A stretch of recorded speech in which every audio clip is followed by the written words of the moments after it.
8 நாடாளுமன்ற உறுப்பினர்களை கடந்த பிப்ரவரி 3ஆம் தேதி கூட்டத்தொடர் முழுவதும் சபாநாயகர் சஸ்பெண்ட் செய்துள்ளார். எதிர்க்கட்சி தலைவராக விளங்கி கொண்டிருக்கிற திரு ராகுல் காந்தி அவர்களை பேச அனுமதிக்க வேண்டும் என்று கோரிய குற்றத்திற்காக இத்தகைய கடுமையான நடவடிக்கையை பாரதிய ஜனதா கட்சி எடுத்திருப்பது என்பது வன்மையான கண்டனத்துக்குரியது.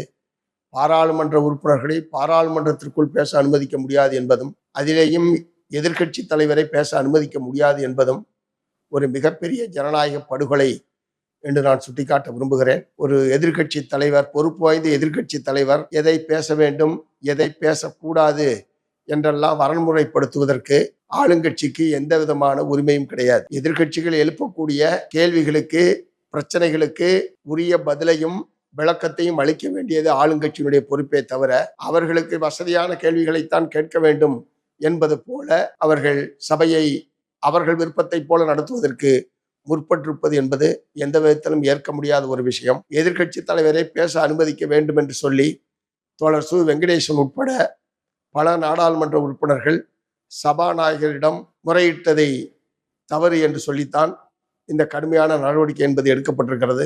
பாராளுமன்றத்திற்குள் பாராளுமன்ற உறுப்பினர்களுக்கே ஜனநாயகம் இல்லை என்று சொன்னால், ஜனநாயகம் எந்த அளவுக்கு பிஜேபி ஆட்சியில் கொடூரமான பாதிப்புக்கு உள்ளாகி இருக்கிறது என்பதற்கு இது ஒரு மிகச்சிறந்த எடுத்துக்காட்டு. பாராளுமன்ற ஜனநாயக படுகொலையை கண்டிப்பதற்கு அனைவரும் முன்வர வேண்டும். பாராளுமன்ற உறுப்பினர்கள் மீதான இந்த நடவடிக்கையை உடனடியாக ரத்து செய்து அவர்கள் பாராளுமன்ற உறுப்பினருடைய கடமையை நிறைவேற்றுவதற்கு வாய்ப்பை ஏற்படுத்தி தரக்கூடிய வகையில் பாராளுமன்ற கூட்டத்தொடரில் அவர்கள் கலந்து கொள்வதற்கான வழிவகைகளை ஏற்படுத்த வேண்டும் என்று மார்க்சிஸ்ட் கம்யூனிஸ்ட் கட்சியின் சார்பில் நான் கேட்டுக்கொள்ள விரும்புகிறேன்.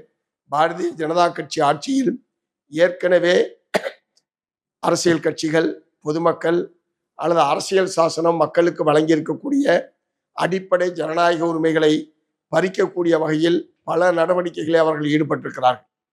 இதற்கு எதிராக ஜனநாயகத்தை பாதுகாப்பதற்கும் மக்களுக்கு அரசியல் சாசனம் வழங்கியிருக்கக்கூடிய அடிப்படை உரிமைகளை பாதுகாப்பதற்குமான போராட்டம் இந்தியாவில் தொடர்ந்து நடைபெற்று வருகிறது.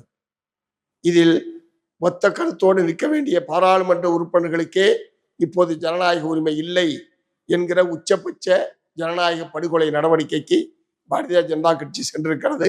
ஆகவே பாரதிய ஜனதா கட்சியினுடைய, ஆளுங்கட்சியினுடைய இந்த எதோச்சதிகாரமான நடவடிக்கைக்கு எதிராக அனைவரும் குரல் எழுப்ப முன்வர வேண்டும் என்று மார்க்சிஸ்ட் கம்யூனிஸ்ட் கட்சியின் சார்பில் கேட்டுக்கொள்கிறேன். அது இது அப்படி இப்படின்னு எப்படி பார்த்தாலும் இதுதான் ஹிட்டான ஆஃபர்.